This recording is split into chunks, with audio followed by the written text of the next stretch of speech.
So June 5 2025 ஃபைனலாக இன்றைக்கி நம்மளோட 2வது இஸ்ரேல் கம்பெனியோட இந்தியா ரீசெல்லர் அக்ரிமெண்ட்டு தாங்க நம்ம சைன் பண்ணியிருக்கோம். ஸோ இதுதான் அந்த ரீசெல்லர் அக்ரிமெண்ட்டு. இது என்ன கம்பெனி அப்படிங்கிறத வெளிப்படையாக சொல்ல முடியாது. ஏன்னா அவங்க கூட நம்ம வந்து என்டிஏவும் சைன் பண்ணியிருக்கோம். என்டிஏனா நான் டிஸ்க்ளோஷர் அக்ரிமெண்ட்டுங்க. ஸோ நம்ம இவங்க கிட்ட 2 மாதம் நான் பேசிகிட்டு இருந்தேன். ஸோ அதே மாதிரி இவங்களும் வந்து இந்தியாவில் எக்ஸ்பேண்ட் பண்ணணும் அப்படின்னு இருந்தாங்க. இவங்க ஆல்ரெடி இந்தியாவில் ப்ரெசன்ஸ் இருந்தாலும் அதர் கேட்டகரிஸ் அண்ட் அதர் ரீஜன்ஸில் எக்ஸ்பேண்ட் பண்ணணும்னு இருந்தாங்க.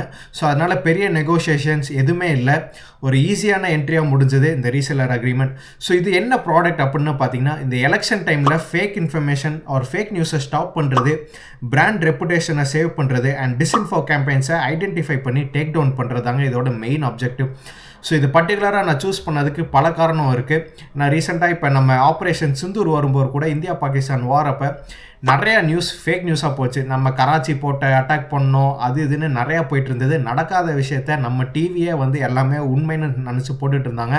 அண்ட் அது மட்டுமே இல்லாமல் ஒரு ஆக்டர்ஸை டார்கெட் பண்ணி பர்டிகுலர் அட்டாக் ஒரு பொலிட்டிக்கல் பார்ட்டியோட ஒரு பர்டிகுலர் அட்டாக்ஸ் நிறையா இந்த மாதிரி போயிட்டு இருந்தது. ஸோ அப்போ நான் யோசித்தேன், இந்த மாதிரி ஆப்பர்ச்சுனிட்டி இருந்தால் நல்லாயிருக்கும் அப்படின்னு.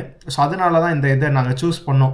ஸோ நீங்கள் யாராச்சும் ஒரு பர்சனல் பிராண்டிங்கில் ஒர்க் பண்ணிகிட்டு இருக்கீங்க அப்படின்னா, செலிபிரிட்டி பர்சனல் பிராண்டிங் இல்லை ஒரு கம்பெனியோட பிராண்ட் மேனேஜ்மெண்ட் இல்லை ஒரு பொலிட்டிக்கல் பார்ட்டியில் நீங்கள் ஐடி விங்கில் இருக்கீங்க அப்படின்னா உங்களுக்கு இந்த டெக்னாலஜி நல்ல யூஸ்ஃபுல்லாக இருக்குங்க. ஸோ பொலிட்டிக்கல் பார்ட்டிக்கு எப்படிலாம் யூஸ்ஃபுல்லாக இருக்குன்னு கேட்டால், இப்போ ஒரு கட்சி இருக்குது அப்படின்னா அந்த கட்சிக்கு எதிராக வர ஒரு ஃபேக் மிஸ்இன்ஃபர்மேஷனை இதை முன்னாடியே டிடெக்ட் பண்ணும், அது ட்ரெண்ட் ஆகிறதுக்கு முன்னாடியே.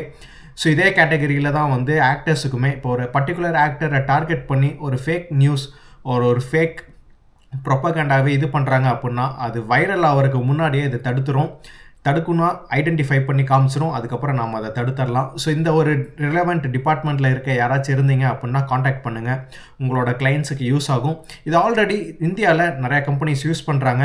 ஸோ இந்த டெக்னாலஜியோட பெனிஃபிட் என்னென்னு பார்த்தீங்கன்னா, ஒரே டைமில் மில்லியன்ஸ் ஆஃப் ப்ரொஃபைலை ஸ்கேன் பண்ணி நமக்கு ரியல் டைம் அலர்ட்ஸ் கொடுக்குங்க. ஸோ அதுதான் மற்ற கம்பெனிக்கும் இப்போ நாம் எடுத்த அந்த ரீசெல்லர் கம்பெனிக்கும் இருக்க வித்தியாசம். ஸோ முன்னாடியே சொன்ன மாதிரி தான், நீங்கள் யாராச்சும் இந்த ரிலவெண்ட் டிபார்ட்மெண்ட்டில் இருக்கீங்க அப்படின்னா கீழே கொடுத்துருக்க இந்த ஃபார்மை ஃபில்அப் பண்ணுங்கள். எங்கள் டீம் உங்களை காண்டாக்ட் பண்ணுவாங்க. அண்ட் ஃபியூச்சரில் உங்கள் கிளைண்ட்ஸுக்கு நம்ம எப்படி இந்த ப்ரொடெக்ஷன் கொடுக்கலாம் அப்படிங்கிறத பற்றி நம்ம பேசுவோங்க.